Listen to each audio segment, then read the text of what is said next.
오늘 우리가 함께 상고하실 말씀은 마가복음 6장 1절부터 6절까지 말씀입니다. 우리 한 목소리로 읽도록 하겠습니다.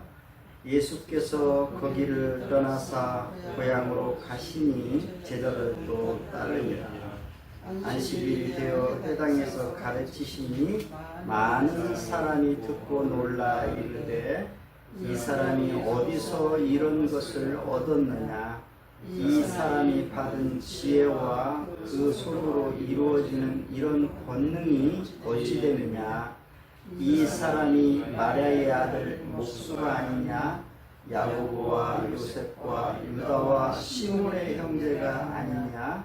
그 너희들이 우리와 함께 여기 있지 아니하냐 하고 예수를 배척한지라.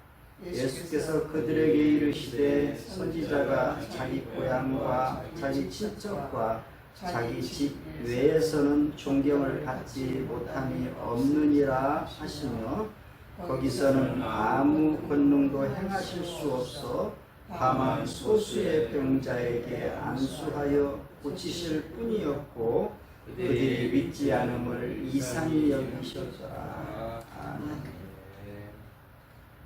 오늘은 예수님께서 고향 나사렛에서 배척당하신 말씀을 드리도록 하겠습니다.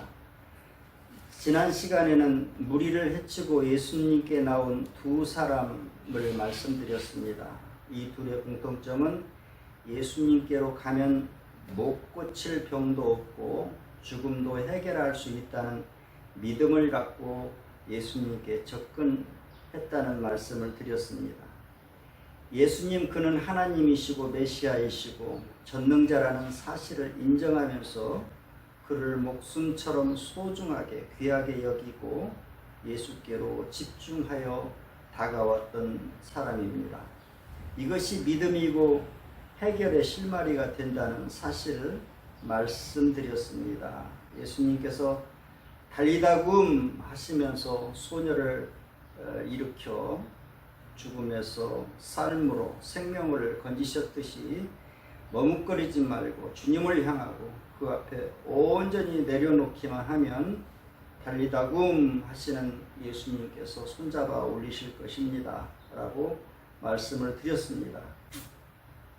오늘 말씀은 예수님께서 고향 나사렛에서 배척당하고 무시당한 기사를 마가가 싣고 있습니다. 3절 말씀에 보면 예수님을 배척하는 사람들은 예수님의 인성도 신성도 거부하는 불신앙을 갖고 있습니다. 이들에게 특별한 은혜는 없습니다. 이들 나사렛 주민들은 텃세를 부립니다. 나사렛 동네의 주인이 자기들이고 요셉 가정은 좀 하찮게 여기는 목수 또는 석공으로 평민으로 취급하고 있습니다. 또한 예수님을 목수나 석공일을 하는 아버지 요셉을 따라 돕는 사람으로 취급하고 있습니다. 이들의 고정관념이죠. 이 고정관념은 쓸데없는 것이고 버려야 하는 것이고 신앙생활에 하등에 도움이 되지 않는다는 것입니다. 목수의 아들이란 표현은 다소 비하적인 표현이고 폄훼하는 표현입니다. 마리아의 아들도 마찬가지죠. 격을 떨어뜨리려고 의도가 숨겨 있습니다. 이런 이들에게 하나님의 진노의 대상이고 심판의 대상이 되는 것입니다. 그런데 예수님은 어떠십니까? 2절 말씀에 회당에서 말씀을 가르치시는데 말씀에 유력이 있었습니다. 권능이 있었습니다. 치유가 위로가 있었습니다. 그가 바로 하나님의 아들이시고 메시아이시고 그리스도이시라는 사실입니다. 4절 말씀에서 예수께서 그들에게 이르시되 선지자가 자기 고향과 자기 친척과 자기 집 외에서는 존경을 받지 못함이 없느니라 하시며 예수님은 존경받기 위해서 오신 분이 아니십니다. 섬기러 오신 분이십니다. 그러나 경애와 존경을 받으시는 것은 당연한 이치인 것입니다. 결과는 어떻습니까? 5절 말씀에 보면 소수에게만 고치고 영생을 주셨습니다. 권능을 행하실 수 있는 분이십니다. 의도적으로 그렇게 안 하신 것이 아닙니다. 믿음이 없는 그 불신자들에게 어떠한 무엇도 행하실 수 없다는 말씀입니다. 6절 말씀에 그들의 믿지 않음을 이상히 여기셨더라 그러셨는데, 믿음이라는 것은 하나님과의 인격적 만남입니다. 예수님을 배척하면 어쩔 수 없습니다. 믿음이란 예수님을 기쁘게 영접하는 것이고 그에게 집중하는 일입니다. 하나님께서 그들에게 존중과 위로 대신에, 치료 대신에 심판이 있을 뿐입니다. 오늘 말씀에는 세 가지 특징이 있는데, 첫째는 예수님의 사역입니다. 1절 말씀에 보면 예수께서 거기를 어떻게 하셨죠? 떠났다고 했습니다. 그리고 고향으로 가셨다고 그랬습니다.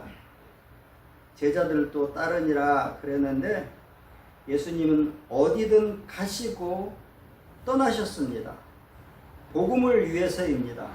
예수님께서는 이 땅에 오셔서 머리 둘 곳이 없으셨다고 하셨습니다. 외롭게 지내셨지만 복음을 위해서 머무르지 않고 떠나가셨습니다. 우리가 머무는 곳은 떠날 곳이고 우리가 어디에 가든 복음을 전하는 그리스도 향기가 되어야 한다는 것입니다. 이 떠났다, 가셨다 이런 그 정주의 개념이 아니고 머무는 개념이 아니고 이동의 개념인 사역의 성격입니다.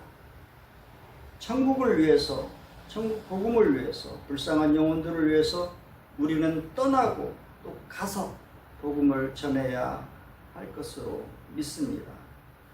하나님께서 시간을 창조하셨습니다. 우리 인생은 흐릅니다. 이 귀중한 시간에 우리는 복음을 위해서 그리스도의 편지가 되고 향기가 되어야 할 것입니다.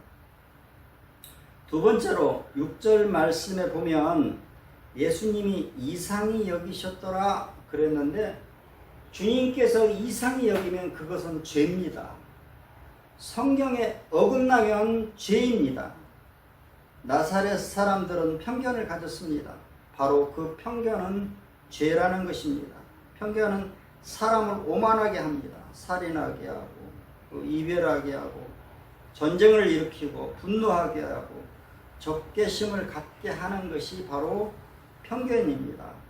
교만하고 건방지고 오만하고 또 요란스러운 것, 바로 그것이 편견에서 나온다고 말할 수 있습니다. 니그로, 흑인이라는 거, 이 단어도 바로 편견이죠. 또 살색, 이런 것도 편견에서 온 것입니다. 유태인, 바로 편견이죠. 사람은 다 똑같습니다. 우리 주변에 편견과 이렇게 깔보는 것, 텃세, 이런 것이 얼마나 많습니까? 이것은 바로 죄라는 것입니다. 그러한 곳에 하나님의 은혜는 머물지 않습니다. 하나님이 만드신 모든 피조물은 귀하고 귀하다는 것입니다. 기도하지 않고 또 자기 이성으로 주관적으로 판단하는, 본능적으로 움직이는 그런 쏠림 현상, 그것이 바로 편견이고 죄라는 것입니다. 잘못된 세상의 평판, 그릇된 문화, 전통도 죄입니다. 잘못된 정보는 행동을 그릇되게 하고 죄를 짓게 만듭니다. 이러한 것들이 바로 예수를 배척하게 된 나사렛 사람들입니다. 우리는 믿음을 가져야 되겠습니다. 배척이 아니라 믿음을 갖고 이러한 고정관념이랄지 편견을 없애고 주의 말씀을 따라서, 성경 말씀에 따라서 움직이는 우리가 되어야 할 것으로 믿습니다.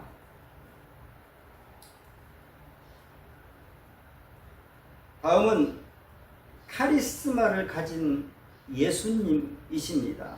세상에 사람들이 쓰는 말 가운데 소위 카리스마라는 말이 있는데, 이 카리스마란 말은 하나님이 주시는 은사, 능력에서 온 것입니다. 세상 사람들이 성경에 있는 말씀을 세상적으로 변형시켜서 사용하는 말이 굳어져서 이 카리스마라는 말이 쓰이고 있습니다. 이러한 놀라운 능력과 카리스마는 오직 하나님과 그리스도만이 소유한 것입니다. 그런데 이런 것들을, 이 카리스마를 우리에게도 주셨습니다. 하나님께서는 성령의 역사를 통해 오늘날 모든 사람에게 이러한 카리스마, 은사와 능력을 허락하신 것입니다. 고린도전서 12장 11절 말씀에 보면 이 모든 일은 같은 한 성령이 행하사 그의 뜻대로 각 사람에게 나누어 주시는 것이니라 라고 했는데, 우리에게 카리스마를 주신 것입니다. 은사와 능력을 선물로 부어주신 것이죠. 요한복음 14장 12절에 보면 내가 진실로 진실로 너희에게 이르노니 나를 믿는 자는 내가 하는 일을 그도 할 것이요 또한 그보다 큰 일도 하리니 이는 내가 아버지께로 감이라, 이렇게 말씀하셨는데, 이 카리스마를 예수님께서 우리에게 선물로 주셨습니다. 이 카리스마를 받은 것에 대해서 우리는 자부심을 가지고 감사해야 되겠습니다. 더욱 담대한 믿음을 가지고 이 세상에서 카리스마를 행사해야 되겠습니다. 그래서 하나님께 영광이 되고 또 복음의 능력을 전하는 그러한 카리스마, 능력 있는 사람이 우리는 되어야 될 것으로 믿습니다. 마가복음 16장 17절 말씀에 보면 믿는 자들에게는 이런 표적이 따르리니 곧 그들이 내 이름으로 귀신을 쫓아내며 새 방언을 말하며, 이렇게 말했는데 오늘 하루 능력 있는 삶을 펼치시기 바랍니다. 넘치는 카리스마로 승리하고 돌아오시기 바랍니다.